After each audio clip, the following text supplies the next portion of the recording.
Hello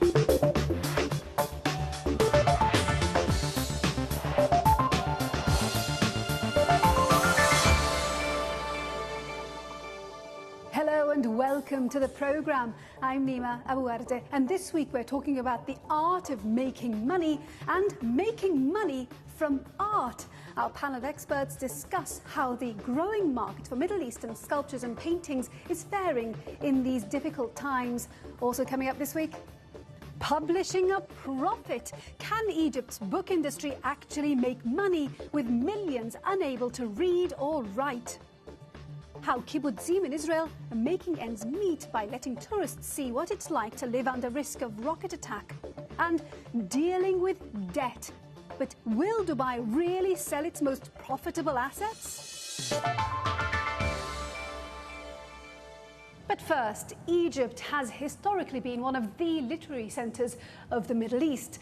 But despite a renaissance in the first half of the 20th century and the fact that one of its authors even won the Nobel Prize, millions of people in Egypt can't read or write, and so it's difficult for authors to become household names there. But the number of poets and authors being published is on the rise. So is there a market for books in Egypt? Katie Watson went there to find out. It may be 1:45 in the morning, but this publishing house is still open. It's poetry night tonight. Syed Hegab's come to read some of his verses to his fans. A popular poet who writes in colloquial Arabic, he's had a part in reviving an interest in Egyptian literature. He's just one of the writers backed by Dar Merit Publishing House.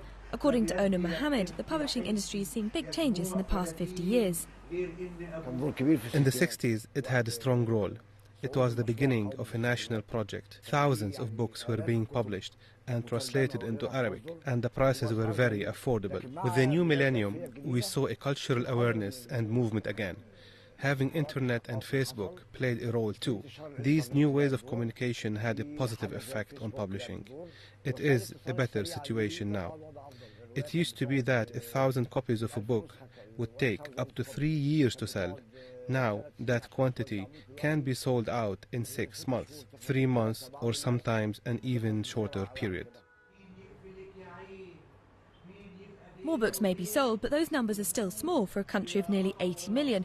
And Mohammed admits it's a financial struggle. But what do the writers make of today's industry? I feel I belong to a movement of change and of modernising Arab literature far from political ties. The last 10 years have been about renovating. But not everybody thinks it's gone far enough. Whoever achieves moderate distribution on world standard is considered amazing for us here. I don't see that there's a great leap. It's not for the masses, but the circle has got a little bit bigger. The numbers speak for themselves. Around a third of Egyptians don't read or write. And according to recent statistics, about 1 in 10 Egyptian households read books, and only a quarter of families read newspapers or magazines. With statistics like these, trying to encourage new writers is just half the battle. Trying to sell their works at the end is the other part. The country's got a great deal of poverty, and the financial downturn has meant people have even less money to spend on books. And then there's the internet, a challenge for bookshops all over the world who are trying to help writers get off the ground. But these obstacles didn't stop this entrepreneur trying to change Egyptians' attitude to reading. Hind Wassef opened a chain of Western-style bookshops where people could pick up a book and have a read. She says the increase in private companies in the book industry, rather than just government-led initiatives, has definitely helped. The publisher is now a stakeholder, and it's in their benefit, obviously, to sell the book, so they want a quality product. They last a lot longer, they're of better quality. This, whereas it might be taken for granted in the West, is not for Egypt and for the Arab world. And Hind has high hopes for new writers coming onto the Egyptian literary scene. I think they're being born now, they're being incubated now, and I think this is why it's extremely exciting. And they're being very experimental with language, with the way they write. Social media and mobile phones and all this stuff has really impacted the way they write. It's not the long sentences that, you know, of description and so on. There's a lot of thought there, but there's a lot of experimenting with language as well. The daring to use colloquial with the classical, all this stuff is happening now, and the dust will settle and the gems will start to pop out, I believe. And some of the gems may come from places like Dar Merit. These young poets are the future of Egypt's literary scene, but it's an uphill struggle for many starting out. Katie Watson reporting from Cairo there. Now, investment company Dubai World shocked markets back in November when it asked to delay the repayment of its debt. It owns the likes of port company DP World and Nakheel, the property developer responsible for Dubai's famous Palm Islands. Well, now Dubai World is considering selling some of its prize assets. This was unthinkable just a year ago. So what do investors make of this new decision? That's a question I put to Mohammed Yassin, Chief Executive of Shuaa Securities. I think there was a lot of haggling. You start with a certain point and then you reach your aim. Each party was trying to ask for more in order to get what he wanted. I believe the fact when things started, that is really what was talked about, that those assets are not going to be available, they're going to be fenced off. That proposal probably, from my understanding from what was going on, did not go through. So they had to put these on the line. I call them like those assets are, the local assets are more like the carrot at the end of the stick in order to let this proposal go through. And that's really what I think happened. But this appears to be a U-turn. Initially, when the debt debacle was at its height, we were told that DP World would not be sold. So what does this mean for the future then, that anything's up for sale? Is it a U-turn? I think it's a reality, and you have to be a realist today, and you have to convince today the debtors that you really intend to pay this. You're not just buying the time in order for then when it comes to there that you're not going to pay it. So putting these on the line, I think, is a very strong statement to say that we're going to put our assets on the line in order to make this debt, and we will pay this debt, probably through more of the Dubai assets rather than relying on any other assets. But even selling off the international assets at today's prices, what is that? $6.4 to $10.4 billion. There's still a significant shortfall. There are people who knows these numbers and sitting on the table negotiating both parties. Maybe they're taking some kind of assurances, maybe they're taking some kind of commitments from, I mean, they're pushing very much for a government guarantee in order for those kind of loans, which Dubai was not happy to give. Maybe there are some things that I'm sure a lot of those banks are going to come and say, well, okay, what happens if I wait for 5 years or 8 years and you don't make those payments? Who's going to come and bail this out? Those kind of assurances are, I think, what's today delaying this agreement as we go along. So is this reality finally setting in, and things like you can't really depend on the world recovering so that you don't get into trouble? What it tells me is Dubai is still a place that people want to do business in and with. And it is because of that it's being able to try to negotiate some of those terms. And I think people really, maybe a year ago, were not thinking that. But really they believe today that Dubai could have the best opportunity in the Middle East to recover and to be in when the next cycle comes up in the future. Mohammed Yassin of Shuaa Securities speaking to me earlier. Now, entrepreneurs in Israel have come up with the idea that tourists will pay to get a feel for everyday life in kibbutzim that have come under rocket attack. Philip Hampshire went to a Zikin kibbutz in the south of Israel to find out more. Here at the Zikin kibbutz, life isn't easy. Its razor wire fences and 2-ton steel gate point to a troubled past. Like many kibbutzim in the region, Gaza is less than a few miles away, and although these days it's separated off by a wall and fence, there are still regular Qassam rocket attacks on the houses here, usually poorly aimed at the nearby power station. The last one hit around 4 weeks ago. The locals collect the spent casings to make sculptures, in this case combining them with a plough to make a menorah. Of course, if you live on a kibbutz, you have to deal with the continual impending threat of violence, particularly this close to the Gaza border. Even when you're out at the community swimming pool, you'll always find nearby a bomb shelter. If there is an alarm against Qassam rockets, then you have a few seconds and you have to run into that safe room. Mayan Dori is trying to turn an obvious difficulty into something that actually helps. He's offering guided tours so visitors can see exactly what it's like to live under the constant threat of rocket fire. They can see here the safe houses and the safe rooms, the places where Qassam rockets landed. There is a very good observation point where we can see Gaza Strip and all the surrounding Gaza area. So what's the purpose of this? Well, there are 3 goals. First, it's a business. Second, we want our voice to be heard. And third, we want to say that we're going to stay here. We're not intimidated by the Qassam rockets. We're going to stay here forever. And hopefully one day we'll have good relationships with our neighbors. Money is important. Kibbutzim have suffered from the falling price for agricultural produce. Those that didn't adapt often went broke. Sakim first diversified by opening a factory. That venture collapsed, leaving them in debt. The declining fashion for communist-styled living also hurts kibbutzim.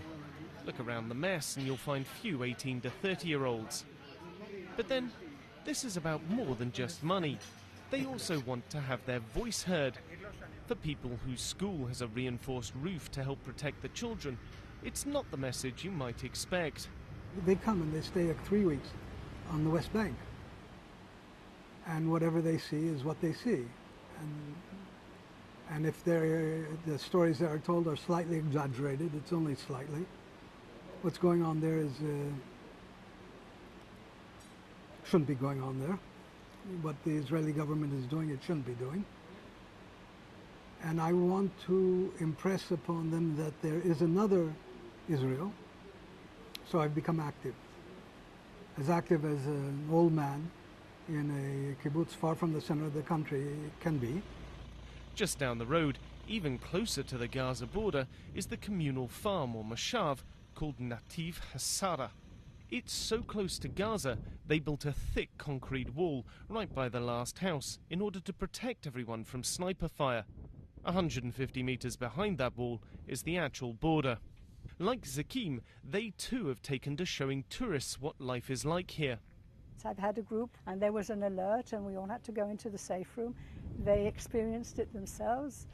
In fact, it was funny because suddenly someone came in and said it was a false alarm. And I said to them, I just want you to remember, and you felt for yourselves, that what we go through from those minutes that we hear the alert until we know it's a false alarm or until we know it dropped in open field are so difficult to cope with. And I said, and you all know, you can see exactly, it doesn't matter that it was a false alarm. We went through exactly the same. As more farms feel their voice isn't heard and money remains tight, you can expect the offers to take you on trips of terrifying tourism to steadily increase. Philip Hampshire reporting from Israel there. Right, we're going to take a short break now. And when we come back, investing in Arabian art. How is the market for modern artists faring in these difficult times?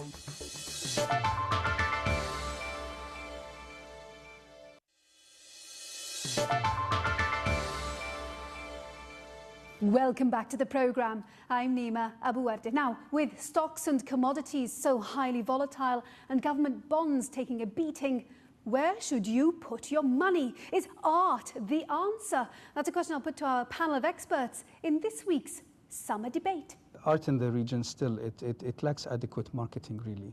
You know, and this is the reason where the pricing is. I mean, there's no real standard of pricing of artists of the region, and this is why you're getting people who I mean, some artists whose work is extremely expensive, and then you have artists who are having exhibitions and selling paintings at 500 dirhams.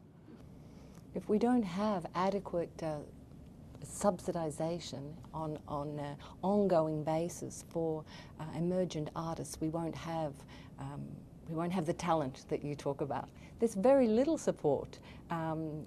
The amounts of money that have been available until now have been either through foreign organisations, European organisations, and some private initiatives in the area, but for absolute ongoing support of artists, it's much more, how can I say, project-based, or perhaps a production funds for a particular Biennale project. I think it's also not only that. Right now we are facing a different issue, especially in Iran. Right now we have a lot of galleries that have decided to do like some seminars with these young emerging artists to tell them how to price their work, because they saw some other artists that are selling for hundreds of thousands of dollars. You have some young artists who are coming, they've never exhibited anything, and I witnessed it myself by going in some of their studios, showing me a painting and telling me, well, it's between $5,000 and $10,000. And they say, what do you mean? What have you done? Why your work is that worth? And they don't understand. Yeah, but my colleagues are selling for $100,000, so since I'm beginning, I'm worth maybe $10,000. This is one of the challenges also of these emerging artists in some countries, not in all. Jalal, what sort of support would you like to see? What would you like to see more of? You're an Emirati artist. You know, there's a big focus on the younger generation now. Is it good for people like you? Yes and no. Yes, because I think at this stage, if I want support, I don't want somebody to put money in my pocket. That I needed when I started 20 years ago. The support I want now is more like trust. You know, I want to be trusted with certain projects that would be signature. You, because you are from this part of the world, you're not trusted, somebody else from the outside is being brought in, or what? Yes, I mean, I do understand that this is a global thing. But if you ask me today here in the UAE, what would you consider support for an artist who's been an artist for a long time? I think now it's to be looked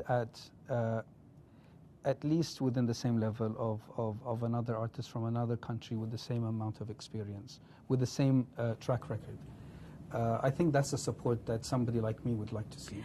And you know, forgive me for being naive if this is what comes across, but somebody like Bertrand who decides who gets exhibited here, would that sort of support also help you?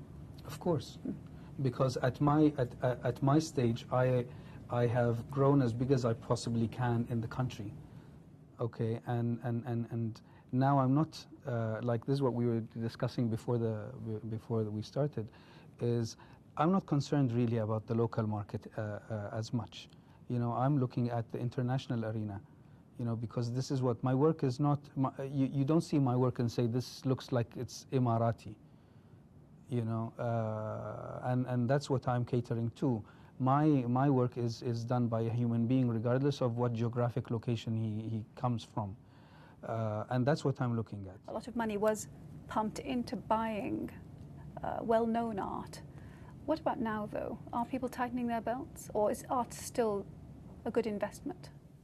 No, I think art remains a very good investment, but this is not a phenomenon that is really particular to this region. It happened in China before, it happened in Russia before that, and now it happened here in this region. I think even though they're still looking at it in terms of investments, particularly because of the recession. Because art has always been doing really well during recessions, because it's one of the safest investments. So definitely they are paying a lot of attention to that aspect if you talk about the money side. How do local cultures affect the way people look at art? But do they say, I want art from this part of the world, I want art that reflects, you know, you've got Kulthum behind you, for example, a certain era. Is that part of the mentality, the approach to art here, or not? Not necessarily, not anymore. They like to be surprised. Yeah, I think the most important is that they like to be surprised and they like to be touched by what they see. And do they then get on the bandwagon of trends and just go for whatever the in thing happens to be, or do they take risks?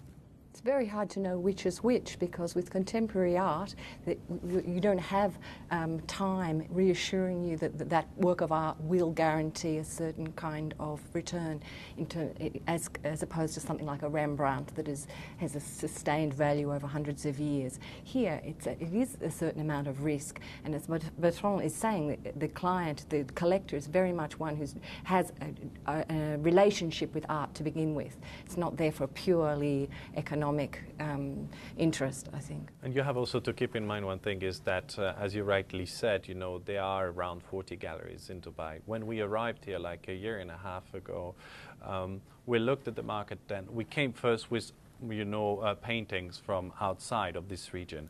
And then we tried to see how can we position ourselves within this market. There's no point, because we come with a network of 10 galleries, we shouldn't come and crash all the other galleries that are around. So we tried to find a niche market where we could eventually be and present some artists from this region without, overlapping with the work of other galleries. We want a healthy, environment. So that's why we decided to focus on the emerging artist, because of course you need, a gallery that has a platform of 10 other outlets around the world to help them to get out of the region. So that's the way we manage. And the last word for you, Luqman. A healthy environment is what we just heard about. Is this current environment a healthy environment? You've got government money being pumped into this sector. You've got patrons now. You've got global networks interested in, arts of work. Healthy for who? Well, this is what I'm saying. Is it healthy from your perspective as an Emirati artist? Is this the right environment? Yes, for me now, yes, because of the government initiatives that are happening, now I have a better chance of having my work to be viewed by experts of the international art arena. For me, this is good. It justifies the 20 years before. Bertrand Eppo, Jalal Luqman and Dr. Elizabeth Stoney speaking to me earlier. Well, I do hope you've enjoyed our program this week. Our time is very nearly up, but before we go, let's see how the region's main markets finished the week. And remember, we'd love to hear from you. Our email address is middleeastbiz@bbc.co.uk. Now, next week, we're literally talking rubbish. Can the massive growth in consumerism in this part of the world be storing up a problem for the future with mountains of waste to deal with? And we'll be meeting young Egyptian designers who say there is demand for buying local. Until then, from me, Nima Abu Arte, and the rest of the team, thank you for watching. Bye-bye.